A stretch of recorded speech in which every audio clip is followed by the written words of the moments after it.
This is the Made for Success podcast, and this is Chris Widener, speaker and author of over 15 books, including the New York Times and Wall Street Journal bestseller, The Angel Inside. The Made for Success podcast will help you turn your potential into performance, succeed in every area of your life, and achieve your dreams. And now, enjoy the show. Our guest today is John Stanton. John Stanton is a leader in the wireless communications industry with more than 20 years of experience in creating and managing wireless companies. Stanton co-founded the first large wireless communications company in the United States, McCaw Cellular Communications, where he served as Chief Operating Officer and Vice Chairman until forming his own wireless companies.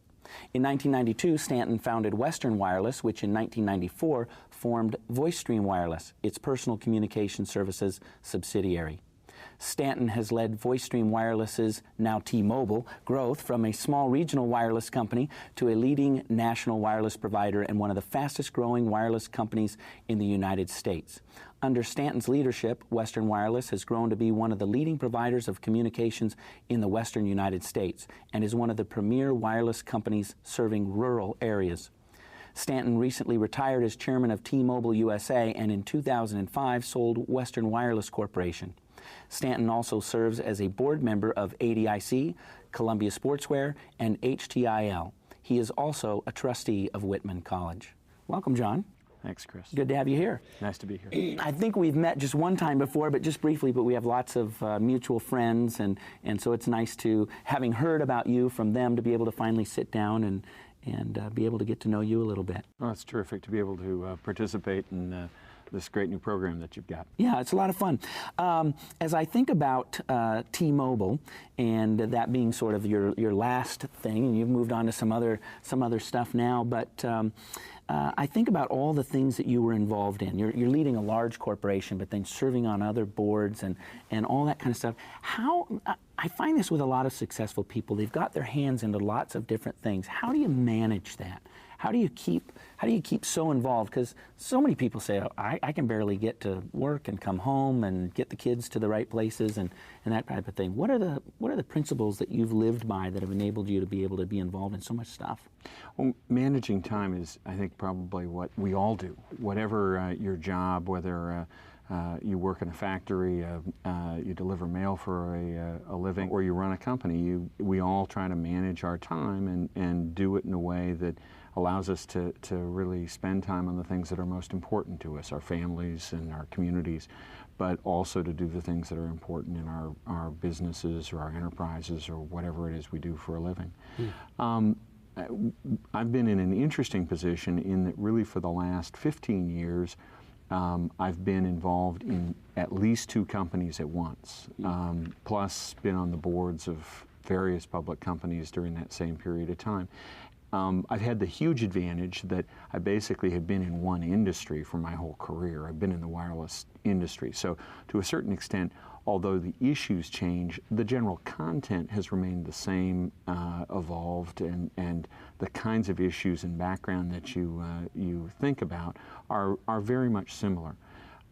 That's really enabled me to look at different issues perhaps more quickly than would have been the case had I just jumped into this business having been in the manufacturing industry or the banking industry prior to that. In addition, the key, the absolute key has been I've been so fortunate to be a part of teams that consisted of incredibly talented people. The McCaw organization had one of the best deal guys I've ever worked with. The chief financial officer was brilliant. We had some spectacular good operating people that have gone on. At one time, I think 6 different wireless operators were led in the U.S., were led by alumni of McCaw Cellular Communications. So it was, as it turned out, a bit of an all-star team in that we had a lot of very talented and successful people that went on. In addition, McCaw was really the incubator for talent because it was a brand new industry. And so I've had the opportunity to work in a team like that. The team at Western Wireless, the team at VoiceStream Wireless are all great teams. The board positions are interesting and a very different answer. I think that serving on outside boards is incredibly important. It's important and probably obvious for the company on whose board you serve, Sure. but the benefit to the board member is also substantial. You have the opportunity to see issues in different contexts, to see the way different management handle different kinds of issues. People issues are pretty much the same no matter what industry you're in. So a board member seeing those issues, a lot of financial issues are in common. In this environment with all of the changes in the accounting and regulatory environment, see the way different companies handle those, I think is incredibly beneficial. The last comment I'd make is that as both a board member and as a chairman of various boards that benefited with board members, the role of a CEO or chairman is an incredibly lonely job because in a lot of ways you don't get to talk to your constituents in the same kind of open way that you might if you've got peers in an office, right? You can, if you're the controller and you're talking to the head of sales, you can talk about how you're interacting with your boss or your subordinates. To a certain extent, all of the people around you are looking for what your view is on issues, and you in many cases will tend to unintentionally telegraph those things. And so the approach that you take with your people needs to be open, but it's different. You can't be open on all things. A board member that is a CEO of one company has the virtue of being able to give you someone to confide in, someone who has similar experiences in an entirely different environment, in which case you won't in effect pollute the other's environment. So I've found that serving on boards is an incredibly valuable way for me to really learn how other people are dealing with the same issues, but also have some confidants that I can talk to and get to know. And it sounds like being a board member has become, I wouldn't say tougher, but there's more responsibility to it because with all the shakeup in corporate America and some of the oversight that wasn't done, they're making board members more responsible for what actually takes place under their watch. Does that make it more difficult, or just more time? Do you have to pull back from serving on as many boards? I think that's a terrific question, and I would challenge part of the predicate of the question, though. I think that most board members, certainly including me, felt the same level of responsibility 5 years ago, before particularly the Sarbanes-Oxley law passed in 2002, as we do today. The notion that we have a fiduciary responsibility, in my view, hasn't changed. I would tell you, I think the law has been good in some respects, in that it's caused boards to focus more on some specific issues, but it's bad in other respects. That the law has forced so much focus on some very narrow issues. Particularly, Section 404 of Sarbanes-Oxley requires companies to be very detailed in their internal controls. The way accounting firms and the oversight board, the PCAOB, have interpreted those forces an incredible degree of detail in the way boards and particularly audit committees think about internal control. But what about strategy? And given that you're dealing with a finite amount of time that you can get of your board members, you in effect are allocating more of the time to granular issues that frankly the management team ought to be dealing with, and less time to strategy. The second response, and some of this is litigation, including the WorldCom litigation, the courts have essentially imposed greater financial burdens on directors that have made it very expensive if the company makes a mistake. Always viewed in hindsight, not necessarily viewed in terms of the responsibility of the director. And in the case of the WorldCom MCI litigation, the directors, regardless of their involvement in that decision-making process, had to pay based on their personal net worth. Imagine someone who is starting a small company and you have a well-to-do investor. That investor may very well not want to be on the board. Their net worth may be greater than the value of the company. So that, again, viewed in hindsight, if the company made mistakes, made bad decisions, but made them on a basis where they thought they were making the right decision, The courts can go back and look at that and, in effect, force the directors to pay. That's chasing good members out of boards of directors. And in many cases, you look at companies, the cases, obviously the worst are places like Enron, WorldCom, Adelphia, Tyco. But in many companies are saying, you know, I don't want my chief financial officer to serve on a board, because if somehow that company has litigation, it's going to take away from their ability to spend time in their job. I read one study recently where about half the, one study estimated from Fortune estimated that you're looking at now about a 50% turnover in public boards of directors. That's just simply not good. Continuity is helpful. Having a consistent voice, having someone who has a responsible position, people with high net worth are all the kind of people that we want to serve on boards because they're going to help represent the interests of shareholders. What would be a typical makeup, say, for example, T-Mobile's board? 12 people, 16 people? Do you look for people from different backgrounds, various perspectives? How do you go about putting together a board? Well, T-Mobile is the successor to VoiceStream Wireless, but T-Mobile is a German company and not necessarily representative of the way you ought to do it. And I think it's a great example. And then let me use a couple other boards as a better answer to your question. The German Constitution requires that the supervisory board of a German company above a certain size consist 1/2 of members of the employees, typically trade union representatives. And so imagine a board of directors where half of the board of directors are employees. The management aren't allowed by the German process to serve on the board. So the rest are outside directors. Management then has its own separate board, but that board is subordinate to the supervisory board, which is the equivalent of our board of directors. And from what I've observed in working with several foreign companies, including some subsidiaries that we had that were European-based, their boards of directors are far less effective than ours because you don't have the interplay between management who are on the board and the outside directors. You're always concerned about what the employees will think, particularly if it's a unionized group of employees. So I would tell you T-Mobile, for that reason, particularly the parent board, which is Deutsche Telekom, isn't necessarily an example, and as is so often the case, I think you can actually learn more from that. The boards, the Western Wireless Board, boards of Columbia Sportswear and ADIC, which are American companies that I serve on the board of, I think are representative.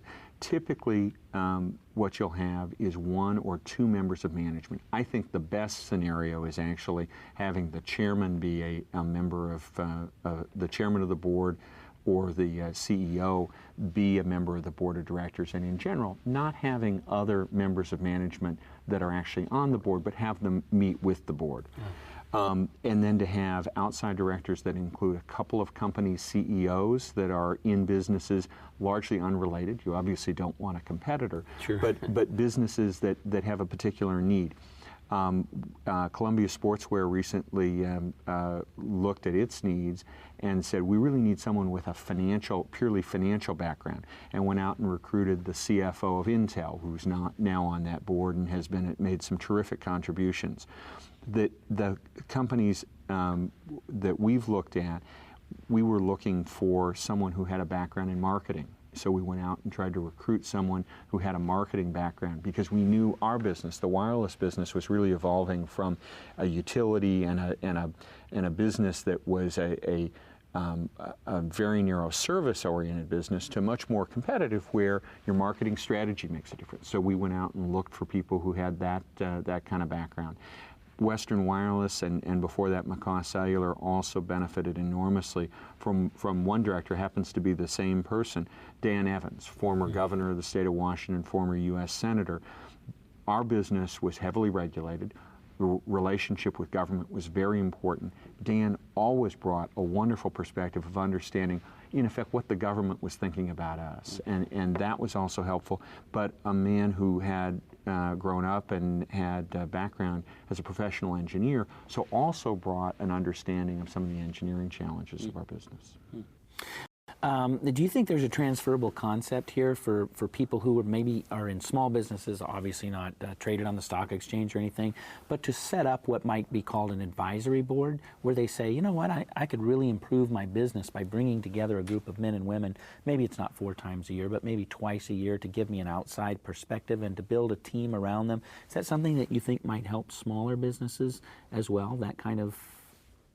I think it's essential, Chris. I think that as we've been involved in some smaller businesses, and our businesses were all small themselves at one point in time, I think the hardest thing is to get perspective. That particularly small business people typically, in my experience, work a heck of a lot harder than people who work in big corporations.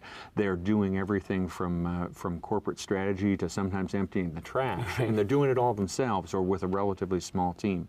And it's so hard when you're working 14 hours a day to have perspective, to in effect get your head up out of the clouds, to instead of focusing on the leaves and the branches, at least focus on the tree and maybe get a sense that there's a forest out there someplace. Yeah. And I think that if you can get someone who has some experience in your business, that's helpful. It's far better, though, to get someone who has experience in something that's related to your business. The example of someone who has government experience if you're in a regulated business, has marketing experience if you're looking to figure out how to market your products, has financial internal control. Particularly, I think that businesses have various stages of evolution. An awful lot of businesses, small businesses I've seen, start off as single local operations. They'll have all of their people in one place. The transition to having your people in more than one location is huge. All of a sudden, the boss, whether called the CEO or the manager, can't manage by walking around. One of the popular theories from 20 years ago. They have to rely on, and they're in effect forced by geography to rely on another executive, another manager, to make judgments that they're going to judge based on results, rather than on the way they would do things.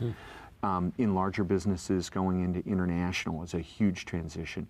Having someone who has that experience as an advisor of having done business outside the U.S., doesn't necessarily need to be in the same country, is helpful. So at each stage, if you can look ahead and say, what's my next challenge? Get an advisor who can be thoughtful and helpful on that issue, someone who's been through that issue, even if you're in the tire business and they've been in the lingerie business, someone who can offer you perspective on the issues that you're going to be dealing with over the next few years, rather than just looking at the ones you had to deal with in the past.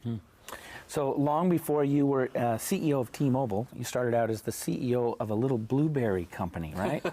Well, I don't think I knew what CEO was back then, but no, when I was a kid, I guess it was my first experience in business. I grew up a few miles from here, and at the base of the hill I grew up on, there were a couple of blueberry farms. And back then you'd go down, this was in the early 60s, you'd go down and you'd pick blueberries for typically 5 cents, or eventually it went up to 8 cents, I think it was, a pint.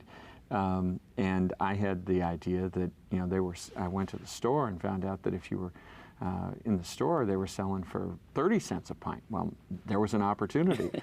So I started out selling a few in the neighborhood, and it went door to real door. well. You'd pack them up and you'd knock on the door, and here's a pint. It's probably my only really. I joke with my people about belly to belly selling, and I know you've got other guests who are experts at that. It's probably my only real sales experience. But that experience, I could sell out almost immediately. So the next step was I got some of my buddies in the neighborhood to go down there with me, and I kind of unintentionally created a pretty good economic model. I said, well, I'll pay you 5 cents a pint for helping pick the blueberries. So we'd go down and I'd pick my blueberries and they'd pick their blueberries, and we'd put them into a common bucket, and I'd pay them at the end of the day, for whatever they produced, and then I'd go sell them door to door. I made a mistake, though. I didn't even realize it. I went to the neighbor's house where one of the kids that was picking with me was lived, and tried to sell blueberries to his mom. And his mom didn't think it was fair that I was paying her son 5 cents a pint. I was buying them from the blueberry farm for 5 cents a pint. And I was selling them to her 25 cents a pint. So she called my mom, and it was my first experience with unfair labor practices. Government regulation. Exactly. So, but it was a great experience, and I think I retired from that business at about 9 years old. Yeah, and then you got into the Book of the Month business. Well, that was actually that was probably an even greater experience in a regulated environment. They, in school, they used to sell for kids today think the prices are crazy, but I think you paid 10 or 20 cents for a book from Book of the Month Club, and it'd come and it'd be a little paperback book. They still like sell a Hardy Boys kind of thing? Yeah, no, even thinner. Oh, thinner than that. Clifford. Okay. No, these are just are smaller books. I'm sure they sold the larger books, but I never got up into that level of commerce. Right. But I was an only child, and my parents were incredibly generous in being willing to buy some books for me. I have to confess, I didn't buy my own materials back then. That's even better because you have no cost of goods. Exactly, no cost of goods sold. And I thought it was shameful that the Book of the Month Club was selling the same book to me and the kid next to me and the kid next to him. And so I had the idea that I'd sell rent books to the other kids. So I'd buy it for 20 cents and I'd rent it to Joey for 5 cents and to Freddie for 5 cents. And the funny thing to me is I'd forgotten completely about it for 30 years. And when my older son started reading, my mom said, we've got up in the attic all these books that you used to have. And I opened up the first book, and it happened to be Clifford, and I found the little card. It was like a library card that I had inside it that Kim or Freddie or Joey had rented it from me, and what I had charged them for the book. So it brought tumbling back, cascading back my memories of my early entrepreneurial activities. What were your folks like? Terrific people. My dad was a World War II veteran. I'm 50, so I was born in 1955. My dad was a product of the Depression. He born in 1916 and went off to college. Went to Notre Dame at 16 years old. Had just turned 16, and family ran out of money. And so he went home and worked in his father's business until that business failed, and did a lot of different things, and didn't eventually get his college degree until he was in his mid-30s, basically on the GI Bill. Went through World War II and got his college degree in, I think, 1949 or 1950.